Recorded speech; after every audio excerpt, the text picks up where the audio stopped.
Lifestyle Jules on Facebook, Lifestyle Jules the group, and also on Instagram, Lifestyle Jules. I love the group aspect. I think that's great. I think if I were someone listening today, the first place I'd go is sign up to your group, because it sounds like you're giving throughout the week all these different options, regardless of what their needs are, whether it's diet, exercise, makeup, clothing. They have their needs met, and they can pop in, and it's just waiting for them when they're ready to take it. That's exactly right. And I tell people that too. It's not that I expect you to watch every single thing I do, though I'd love you to. Sure. But it's so that, you know what, but at least you are aware, like, ooh, Julie's talking about this today. Ooh, I definitely want to know that. No, I don't really need to know about that today. But, you know, it gives you the opportunity to just see what's going on, what's out there, what's new, because I really am on top of what's hot, what's happening, and even fun events that are going on, and discounts that you want to grab for aesthetics things, or really for everything. Cryotherapy is one of my big favorite things right now. IV therapy is also another great health and wellness thing that's available to you. And again, I have discount codes, so, you know, that's another reason why you want to follow. So it's educational too, because a couple of those, would you say cryotherapy? I have no clue. Yeah, I have no clue what that is. So it's educational too, of they can learn about new different things as well. Yeah, I actually have a PR firm in New York City. She's been following me for a year, and she deals with, you know, bloggers that have millions of followers. Yeah. And she contacted me recently, and she said, you know, it's time for you to come to New York. She goes, I deal with these bloggers that have millions of followers, but you are different. Really? She goes, because you actually educate. Gotcha. So that is one thing that I really like to do. And I think that was one place where my exercise physiology and my pre-med background, because I actually have a real love for that. And that part is really easy for me. So when I talk to doctors and they start talking about these things, I get it like immediately. And I think a lot of girls don't. So it's a real passion of mine, and I love talking about it and educating. Translation, not just a pretty girl who works out and buys clothes, but has done the education and gathered the information behind it. Right. And you put the knowledge and expertise together, and you offer something that sounds like that. You know, because I've seen some of the Instagram stuff, and honestly, I mean, I don't want to judge too heavily because I don't invest in it enough, but it looks like in many cases it's a pretty girl, and people want to see the pretty girl, but there doesn't seem to be the substance behind it. Now, I don't know if that's true in all cases. That's a big generality, but I think there's some truth in that. Not in all, not always, but sure. And I think now. You know, it's become much more competitive. It's much more saturated. So you really do need to be bringing something more than a pretty face. Yeah. But yeah, not everybody does. And I mean, coming from, I'm not saying that I'm not pretty, but I didn't come from the place of, you know, oh, this girl's gorgeous. And, you know, I did have a talent agency and modeling agency turn me down more than once when I was growing up. So I mean, I don't categorize myself with them particularly. I think I'm like your girl next door, who does a decent job of showing up and showing off clothes and letting people go, okay, wait, you know, the girl next door can do this. Yeah. I think I can too. All right. I'm going to throw myself under the bus here. Where were you about 20 some years ago when literally I thought I was incredibly cool? I was wearing red cowboy boots, black leather pants, pink shirt. I had the duster with the collar flipped up and the hair, you know, the whole mullet and the perm and everything. I had the gold necklace, the gold bracelet, and literally I thought I looked great. Why weren't you in business years ago to save me from myself? Oh my God, that is funny. Now you know why I don't. That's a perfect reason why I don't drink anymore. That explains it right there. Okay, I'm glad that after the description of that outfit, that's what it came to. But you know, it took me a long time to get to here and to get through all the people saying, "Oh, you know, telling you, oh, you're going to wear that." Like, listen to yourself. A lot of times, maybe you can listen to yourself, but no. But I think, you know what? It's a great thing to be able to know who you are, to wear it with confidence, and not care what anybody else says. And I think it's taken a while for me to get to that place where I'm like, this is who I am. This is what I want to look like. Yeah. I want to wear full makeup every day. I want to get dressed up every day, even to go to Costco. I want to look good. Yeah. And you know what? If you have a problem with that, sorry, that's your problem. I don't own that. Yeah. Where's the first place to start for a woman who's looking to change her look? What do you think like I have my own key. Like I've had guys come to me and go, because I honestly, the women in my life, I've dressed them. I love to go. I've always had I grew up with a haute couture mother. She dressed impeccably. I've always had I can look at a woman. I'm like, you're a size 2, you're a 7 shoe. Don't wear a Pebla. I'll know what will fit them. And I love it. It's fun. But what I've seen, especially with women, is they buy what they like, but what doesn't fit their frame or their coloring. That's been my experience. What do you think is the biggest, fashion mistake? And you don't have to dress, off the shelf elegant. I'm just saying basic, simple pieces. What do you think their biggest mistake is?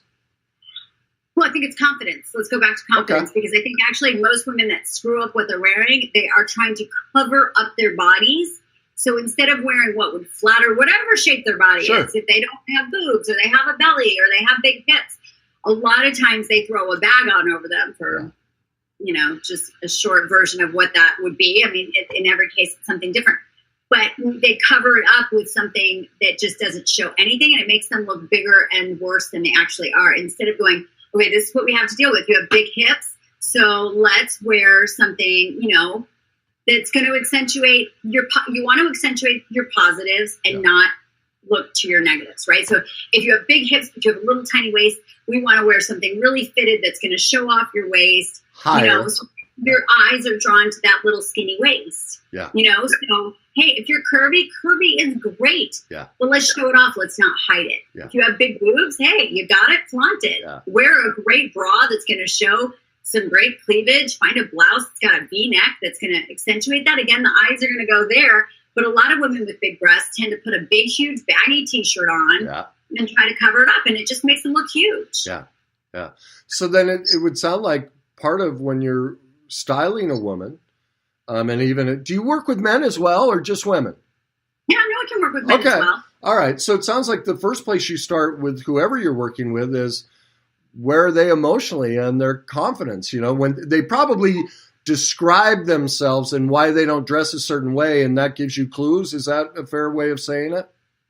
Yeah, as soon as you start talking to them, it's like, oh, well, I hate this about myself. I hate that about myself. I really wish I need to lose 10 pounds. And usually there's usually a weight component. Yeah. There usually is.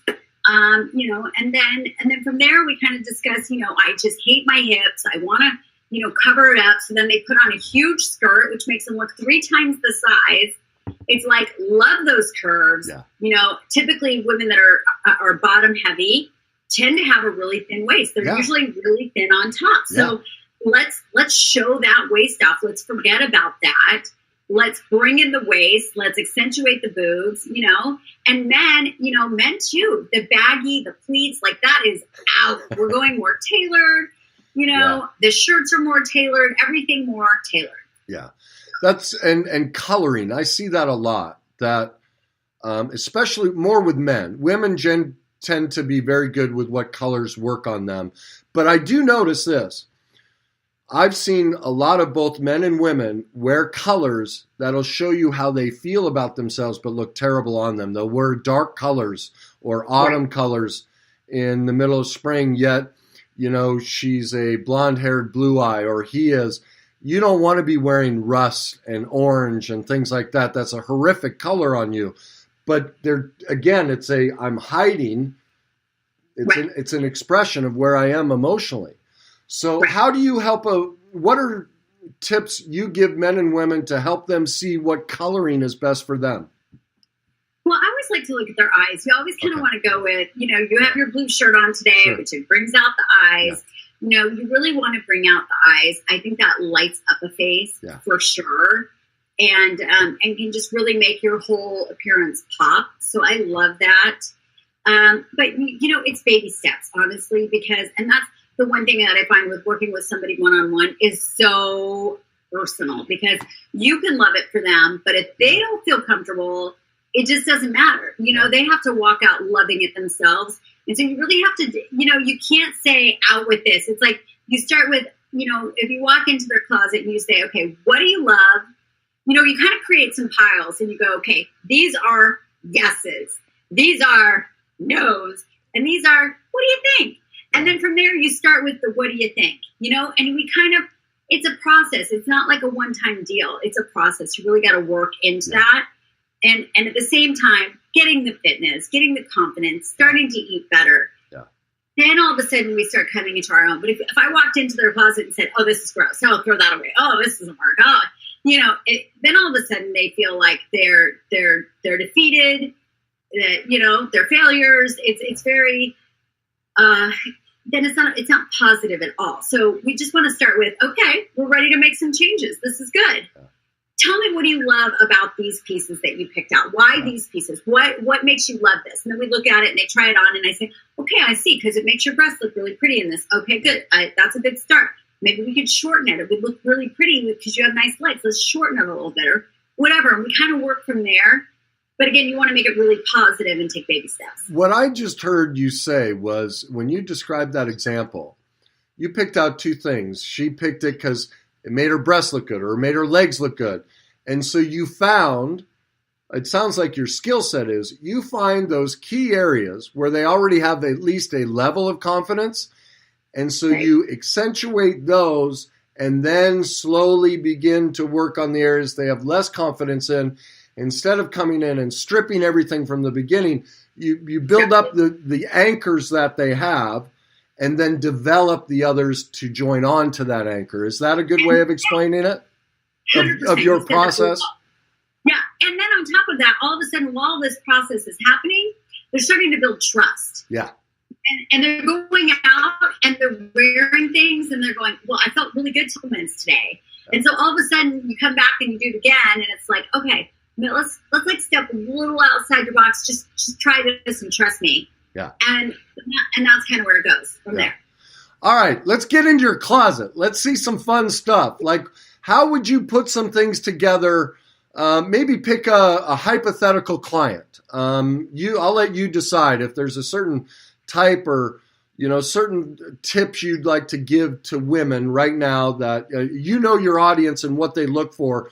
Why don't you bring out some of that? One request. I think my followers have a pretty good grip on the way that they dress. Okay. I think the one thing that they're looking for is it's budget. It's like, Jules, if I had your money to buy this closet, I would look like $1 million every day. Sure. And the few points I like to make is that now you don't have to go to Neiman Marcus to look fashionable and amazing. Yeah. You can go to Target. You can go to Forever 21. You can go to H&M. And their clothes look just as trendy, just as on point, just as amazing. Zara, another one. And nobody would ever know. Yeah. Quality-wise, maybe it's not as good. Maybe it won't last you as long. Yeah. But the look is on point. So what I like to tell people is, okay, so number one, we can get the look no matter where you're shopping. Yeah. Even at Walmart. Yeah. They have trendy, fashionable things, okay? Then the other thing is okay, how do you take like a few pieces and wear them a bunch of different ways so that I am an outfit girl. Yeah.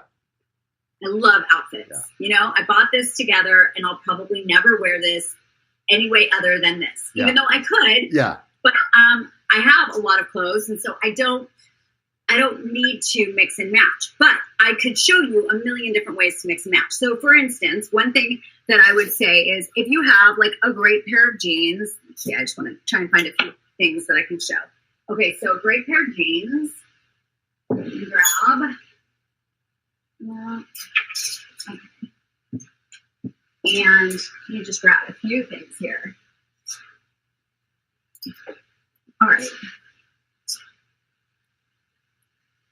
A better plan on this. Okay. So for instance, here is just a cute little cami top. Yeah. And this could be printed or it could be solid, right? Oops, there you are. But a little top like this is great. Okay. So now you're going to work Oh, see, I should grab See, this. I look at that top and I go,